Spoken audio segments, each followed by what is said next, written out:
अम्मी जी, मेरा लंच तैयार है, जल्दी दे दीजिए। नंदनी अपनी बेटी मुन्नी गोद में लिए चूमते हुए बोली, ले बेटा, एक बड़ा लंच, एक छोटा स्नैक्स का डिब्बा, जब भूख लगे खा लेना, और गर्म पानी की बोतल। मम्मी जी, आज मुन्नी को फीड कराते कराते देर हो गई, मैंने उसकी दूध की बोतल भर दी है, समय से पिला दीजिएगा। अगर कोई परेशानी हो तो कॉल करना, कोशिश करूँगी जल्दी आ सकूँ। और है, मैंने राशन ऑर्डर कर दिया है, डिलीवरी ले लीजिएगा। नंदनी के हाथ से मुन्नी को गोद में लेते हुए शांति जी बोली, तू इतनी चिंता क्यों करती है बहू, आराम से जाओ, मैं सब संभाल लूँगी, और अगर कोई परेशानी आई तो तुझे फ़ोन कर पूछ लूँगी। और फिर रोहन किस लिए है, 11 बजे तक ऑफिस जाएगा, उसकी भी जिम्मेदारी है। तू जा, बस अपना ध्यान रखा कर, और गाड़ी आराम से चलाना, रास्ते में ट्रैफिक बहुत है, मुश्किल। जी मम्मी जी, आप जैसे कहेंगी वैसे ही करूँगी, बोल जल्दी। मैं अपनी गाड़ी की चाबी उठा ऑफिस निकल गई। इधर सोफे पर बैठी ललिता जी चश्मे में से दोनों सास बहू की शक्लें बारी बारी देख रही थी।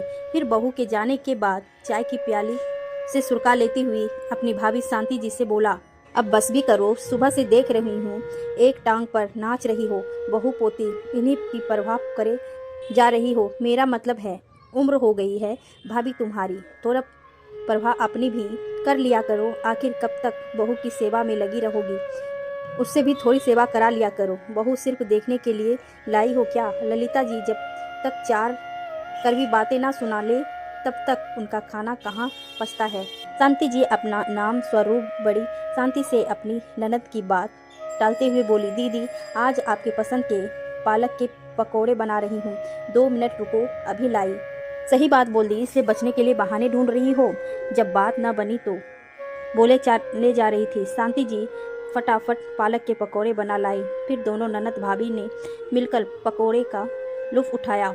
देखो शांति भाभी, तुम शुरू से ही सीधे सच्ची रही हो, तुम्हें हर कोई उल्लू बना जाता है। तुम्हारी बहू तो मीठी मीठी बातें कर तुमसे अब अपना काम भी करवाती है, और बच्चा भी पलवा रही है, और कल जब उसकी बारी आएगी तुम्हें घर से निकाल देगी तुम्हें। नहीं जीजी, मेरी बहू तो बहुत अच्छी है, 2 साल हो गए नंदनी को कभी शिकायत का मौका नहीं दिया। बच्ची ने बिल्कुल ऐसे घुल गई है जैसे चाय में चीनी। और जीजी, हम पढ़े लिखे थे मगर हमारे माता पिता ने हमें आत्मनिर्भर बनाने का मौका नहीं दिया, इसीलिए आज मैं सोचती हूँ अपनी बहू को सक्षम बनाने में थोड़ा सहयोग कर सकूँ तो क्या गलत है। अब मुन्नी हो गई तो थोड़ी जिम्मेदारी उठा लूँगी, जिससे उसका कल स्वर जाएगा, वरना हमारी तरह तुम करती क्या हो, बेकार घर में पड़ी रहती हो। तुमने आज तक किया ही क्या है? ऐसे जुम्मे सुनाने पड़ेंगे। अपनी भाभी के मुंह से बहू की तारीफ सुन ललिता जी जल भुन गई।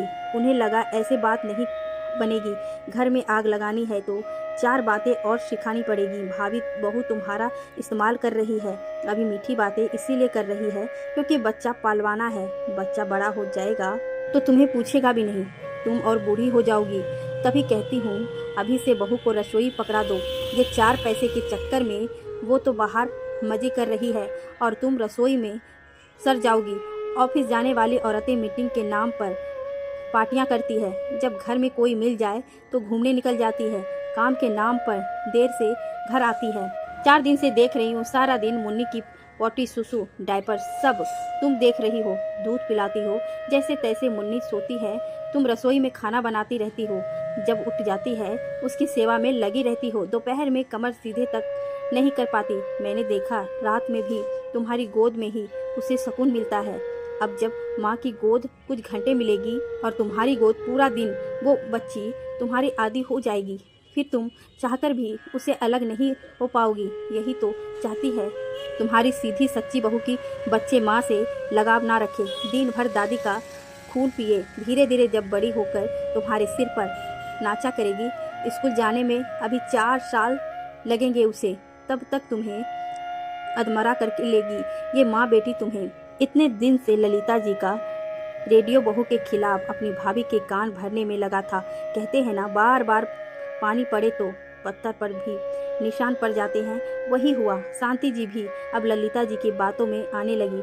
उन्हें भी लगने लगा कि बहू उनका दुरुपयोग कर रही है। अब मुन्नी का रोना उन्हें बहुत बुरा लगने लगा। जो काम में हंसी खुशी कर रही थी, अब रसोई के कामों से उन्हें चिढ़ आने लगी। अपनी ननद के बातों में आकर आज शांति जी ने निश्चय कर लिया था कि शाम का खाना तैयार नहीं करेगी और कह देगी कि मुन्नी की देखभाल उसने नहीं होती, नौकरी छोड़ो और अपनी बच्ची को खुद संभालो। आखिर मेरी भी उम्र हो चली है, अपने बच्चों का किया अब तुम्हारे बच्चों का भी क्यों करूं? सारा दिन उनके दिमाग में यही घूमता रहा। अपनी भाभी के विचार सुन ललिता जी अपने मंसूबों में कामयाब होती दिख रही थी। काम जल्दी खत्म होने पर नंदनी 5 बजे घर पहुंची। उसके हाथ में प्याज की कचौड़ियाँ थी। वो अपना पर्स रखते हुए बोली, मम्मी जी आज अदरक वाली चाय में बनाऊंगी, साथ में पियेंगे। आपको पसंद है ना, इसीलिए आपकी पसंद की गर्मा गर्म कचौड़ियाँ लाई हूँ। देखा तो मुन्नी झूले में सो रही थी।